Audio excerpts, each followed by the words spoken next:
नमस्कार, आयुष मंत्र में आपका स्वागत है। और आज हम डिस्कस करेंगे एक ऐसे संस्कार के बारे में जो हमारे सनातन धर्म के 16 संस्कारों में से एक।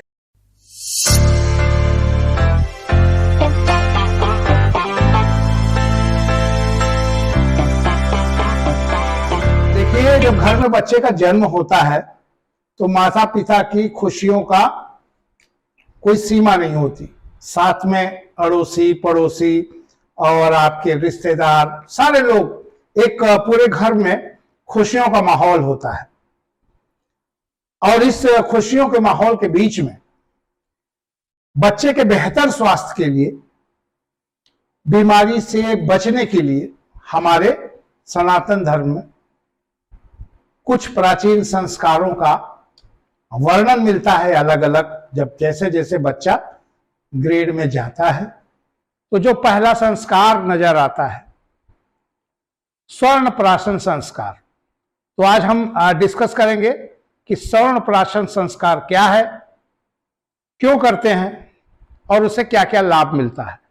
इस आधुनिक दुनिया में हम तमाम तरीकों से रोगों से लड़ने के लिए तमाम तरीके की टीका और सारी चीजें लगवाते हैं, लेकिन उन समय में जब ये टीका और ये सारी चीजें नहीं रहा करती थी, उस समय हमारे ऋषियों द्वारा स्वर्ण प्राशन संस्कार की परंपरा थी और जिसके चलते जल्दी कोई छोटे मोटे रोग या इस तरह की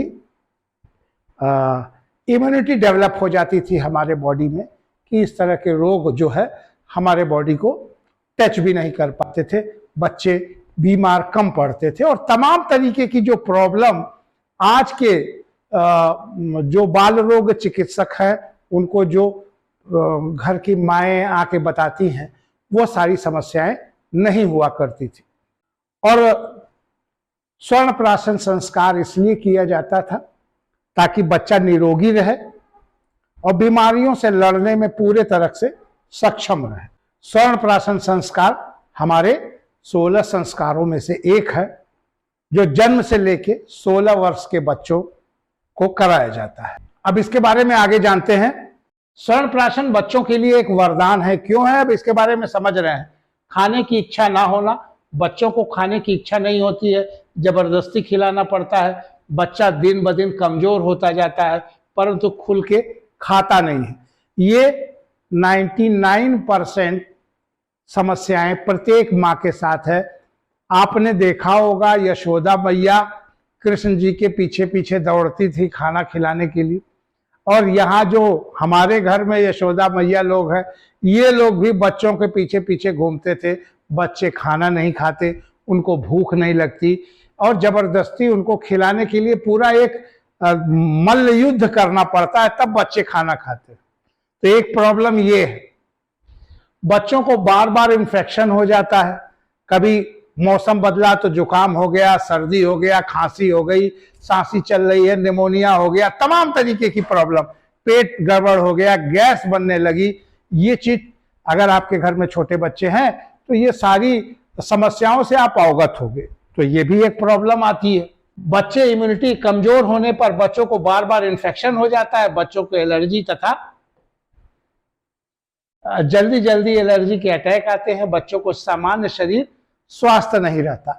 यदि आप स्वर्ण प्राशन कराते हैं तो इन समस्याओं से आपको मुक्ति मिल सकती। कैसे मिलेगी मैं बता देता हूं आपको। बच्चों को बार बार एलर्जी के अटैक नहीं आएंगे, इस तरह की कोई प्रॉब्लम्स क्रिएट नहीं होगी।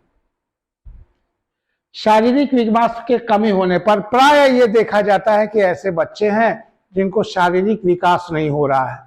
उनके एज ग्रुप के जो बाकी बच्चे हैं वो उनसे बड़े हैं, तंदुरुस्त हैं, बढ़िया हैं, और आपका बच्चा गड़बड़ है। ये भी तमाम माएँ इस तरह की प्रश्न लेके आती हैं और चिकित्सा के दौरान चिकित्सक को बताया जाता है।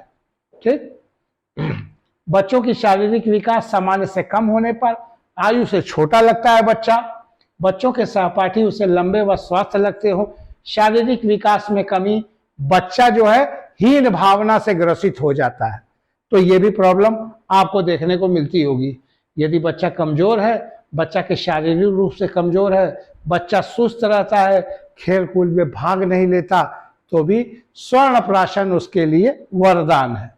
अब बच्चे में एक प्रॉब्लम और आती है कि आप पढ़ा रहे हो लेकिन उसको याद नहीं रहता, वो याद ही नहीं है। ये बच्चों की बात नहीं, बड़े तक की भी बात है। ठीक, अगर आपने स्वर्ण प्राशन कराया हुआ है तरीके से, तो ये सारी प्रॉब्लम आजन्म उसकी खत्म हो जाएगी। एक मतलब बचपन तक ही नहीं, याद नहीं रखता बच्चा, जो कुछ सीखता है उसे जल्दी भूल जाता है। ठीक है, सीखने को याद रखना, जरूरत पड़ने पे उसे याद करने में बच्चों को अपने दिमाग पर काफी दबाव डालना पड़ता है। पहले के समय में गुरुकुल में शिक्षा दी जाती थी, आज के समय में गुरुकुल स्कूल का नाम रख दिया जाता है और एफिलिएटेड टू सीबीएसई हो जाता है। वो नाम उसका गुरुकुल है, लेकिन सर वो एफिलिएटेड टू सीबीएसई है, आईसीएसई बोर्ड है, एनसीईआरटी बोर्ड है, तो वहां गुरुकुल वाली कुछ है नहीं। वो आपसे फीस लेने के लिए गुरुकुल नाम रख दिया है। आपने भी बड़े अंदाज में अपने बच्चे को कहा गुरुकुल में पढ़ा रहे, कौन सा गुरुकुल, पता नहीं। पहले गुरुकुल में पढ़ाई जाती थी, ऋषि परंपरा थी शिक्षा में, तो ऋषि, आयुर्वेद, प्राकृतिक, ये सब एक चौराहे के टीले हैं। तो वहां पर प्रत्येक बच्चे को स्वर्ण प्राशन जब से बच्चा आता था तब से लेके 16 वर्ष तक, जब वो शिक्षा अर्जित करके चला जाता था, तब तक प्रतिदिन कराया जाता था। आप पढ़िएगा, आपको समझ में आएगा। हर महर्षि के यहां यह चीज होती थी। अगर आप कृष्ण के बारे में पढ़ेंगे तो संदीपनी आश्रम उज्जैन में, जहां भगवान कृष्ण की शिक्षा दीक्षा हुई, उस आश्रम के बारे में अगर आप तमाम बुक्स में पढ़ेंगे तो वहां भी आपको मिलेगा कि स्वर्ण प्राशन संस्कार कराया जाता था। तो ये हम कब की, द्वापर त्रेता युग की बात कर रहे हैं, तो तब से लेकर, द्वापर की बात करें तो तब से लेके आज तक, श्री राम भी पढ़े हैं, वहां की भी स्थिति यही थी। तो जितने गुरुकुल थे वहां ये किया जाता था, इसलिए बहुत तीक्ष्ण और बहुत तेज बच्चे होते थे दिमाग से। ठीक, अब आगे आ जाते हैं, इसमें घटक क्या क्या होता है। अब ये तो सबसे बड़ी बात है कि इतना सब प्रॉफिट हो रहा है, तो आखिर इसमें क्या घटक है ऐसा कि इतना प्रॉफिट हो रहा है। तो देखिए, स्वर्ण भस्म है, इसमें 1%, इंद्री है 5%, ब्रह्मी है 5%, शंखपुष्पी 5% है, वचा 0 है, 0.5% है, घृत जो है 1% होता है, और मधु 96% होता है। ठीक, तो ये इसके घटक होते हैं, ये इसके घटक हैं जो जिसको मिला के जो स्वर्ण प्राशन बनाया जाता है। अब जानते हैं कि इसकी मात्राएं क्या होती हैं, कैसे कर सकते हैं। वैसे तो पूष नक्षत्र के दिन, उस नक्षत्र के दिन ही इसको पिलाया जाता है, लेकिन ये भी व्यवस्था थी कि 0 से 3 माह तक के, very just pad, new born baby से, जैसे आप पोलियो पिलाते हो ना न्यू बॉर्न, तो 0 से 3 माह तक के बच्चे को 1 बूंद प्रतिदिन पिलाना चाहिए। ठीक, और 3 माह से 1 वर्ष तक के बच्चे को 2 बूंद प्रतिदिन पिलाना चाहिए, और 1 वर्ष से 3 वर्ष तक के बच्चों को 3 बूंदे प्रतिदिन पिलाइए, और 3 वर्ष से 5 वर्ष तक के बच्चों को 4 बूंद प्रतिदिन पिलाइए, और 5 वर्ष से 16 वर्ष तक के बच्चों को 5 बूंद प्रतिदिन पिलाइए।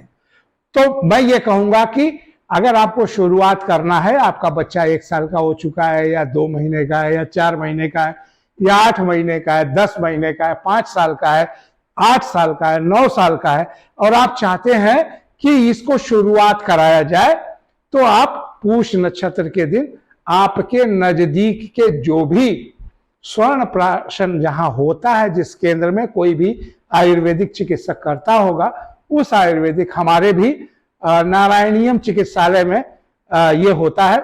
अगर आप भी चाहें तो यहां आकर पूष नक्षत्र के दिन अपने बच्चों को उसी दिन से स्वर्ण प्राशन की संस्कार करावें, और उस दिन से करावें। जरूरी नहीं है कि बच्चा आपका 0 वर्ष का हो। अगर इस सारी चीजों का प्रॉब्लम्स का हल है, देखिए पहले के जमाने में हमारे ऋषि लोग जो थे वो व्यर्थ में कोई चीज नहीं बताते थे और हर चीज का लाभ है। देखिए स्वर्ण, अब एक नॉर्मल चीज आपको बताएं, थोड़ा सा अपने से समझिए। जब राजश्मा होता है, मतलब ट्यूबरकुलोसिस होता है, तो ट्यूबरकुलोसिस के दौरान आयुर्वेद का जो मैनेजमेंट है, उस मैनेजमेंट में हम गोल्ड का उपयोग करते हैं। आयुर्वेद की चिकित्सा वनस्पति से होती है, धातुओं से होती है। तो धातु में आता है गोल्ड, और गोल्ड हमेशा हमारे शरीर को पुष्ट करता है। आप किसी भी चरक संहिता या भागवत संहिता किसी को भी देख सकते हैं, वहां गोल्ड के बारे में बताया जाता है कि गोल्ड का जो भस्म है वो हमारे शरीर को पुष्ट करता है, हमारी इम्यूनिटी सिस्टम को बढ़ा देता है। आज हमारे ये जो तमाम किस्म के रोग हो रहे हैं, ये क्यों हो रहे हैं? देखिए, ऊपर वाले ने हमारे शरीर में एक बहुत सशक्त इम्यूनिटी सिस्टम दिया हुआ है। यदि कोई भी बाहर से एंटीजन आता है तो ये लड़के उसको खत्म कर देता है, बशर्ते ये मजबूत हो। मजबूत का मतलब ये नहीं कि बहुत मोटा हो, लंबा हो, चौड़ा हो, और जो पतला है वो बहुत कमजोर है, ऐसा नहीं है। अंदर से इम्यूनिटी सिस्टम उसका मजबूत हो। अगर इम्यूनिटी सिस्टम उसका मजबूत होगा तो वो कोई भी रोग से लड़के जीत जाएगा। तमाम आपने कोविड में देखा, ऐसे लोग जिसकी इम्यूनिटी शक्ति तगड़ी थी वो कोविड होने के बाद भी बच गए, और ऐसे लोग जिनको कोविड में के दौरान इम्यूनिटी कमजोर थी वो तुरंत मर गए। और उस दौरान आपने ये भी देखा होगा कि गिलोय जो नीम पे चढ़ के जो फूल लताएं होती थी वो पेड़ से नीम से गायब हो गई। लोग इम्यूनिटी बढ़ाने के चक्कर में गिलोय को तोड़ के लगे काढ़ा बना के पीने। तो आप जब रोग होगा तब मेडिसिन लेके, आयुर्वेद का मतलब क्या है पता है? आयुर्वेद चिकित्सा की वो ब्रांच है कि जिसके नियम कानून से, यदि आप उसके निर्देशों से यदि आप अपने दिनचर्या को रखते हैं तो आप बीमारी नहीं पड़ेंगे। ये इसलिए नहीं है कि आप बुरी तरीके से बीमार हो जाइए तो इलाज कराइए। उसके नियम शर्तों से अगर आप चलेंगे, उसकी दिनचर्या का प्रयोग करेंगे, उसके ऋतुचर्या का प्रयोग करेंगे, उसके खान पान का प्रयोग करेंगे, उसके पथ्य पथ्य का प्रयोग करेंगे, तो आप बीमार ही नहीं पड़ेंगे। तो यदि आपके बच्चों को स्वर्ण प्राशन नहीं, ठीक है, आप अंग्रेजी का जो भी इम्यूनाइजेशन शेड्यूल में जो टीके हैं उसको लगवाइए, कोई दिक्कत नहीं है उससे इससे कोई प्रॉब्लम नहीं है, उसको आप लगवाइए। लेकिन साथ साथ मेरा आप सभी से ये अनुरोध है कि स्वर्णप्राश आपके जीवन, बच्चों के जीवन में एक नई उम्मीद लेके आएगी। अगर आप छोटे बच्चे से स्वर्णप्राशन संस्कार कराते हैं और 16 साल तक लगातार आप करा रहे हैं, तो ये मान के चलिए कि आपका बच्चा बुद्धू, बेवकूफ या शारीरिक कमजोर या भूल जाने वाला या मतलब इस तरह की चीजें नहीं होंगी उसके साथ, पढ़ लिख के किसी लायक बनेगा वो। तो मैं तो यही कहूंगा कि अगर आपके अड़ोस पड़ोस में या आपके पास कहीं स्वर्णप्राश संस्कार हो रहा हो तो आप अपने बच्चों को जरूर जरूर जरूर उसमें भाग लीजिए और अपने बच्चों को इन सभी बीमारियों से लड़ने का आयुर्वेदिक जो टीका है, इसको आयुर्वेदिक टीकाकरण कहते हैं। इस आयुर्वेदिक टीका स्वर्ण बिंदु प्राश, तो स्वर्ण बिंदु प्राश की बूंदें जरूर लिवाएं। धन्यवाद।